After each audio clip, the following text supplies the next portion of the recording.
Hi everyone, welcome back to this channel. In this tutorial, I will show you how to unlock the brick bowl blueberry shaved ice recipe in Heartopia. So right now Heartopia has a new event that called Modular Street, and in this event you can cook many new special recipes. One of them is this secret or this hidden recipe, brick bowl blueberry shaved ice. And to unlock this recipe is very easy. First, just go to your brick serving card like this. This is the special cooking stations for this event, and then just tap on it, and then next just use this recipe with bowl fruit shaved ice, and then after that just complete all the ingredients that you need. Condensed milk and then brick ice. For these two ingredients you can just buy it from the NPC Massimo, and then after that just replace the fruit ingredients with the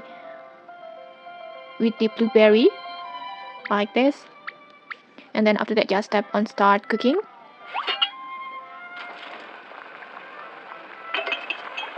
like this. And just like that, we will successfully unlock this brick bowl blueberry shaved ice recipe.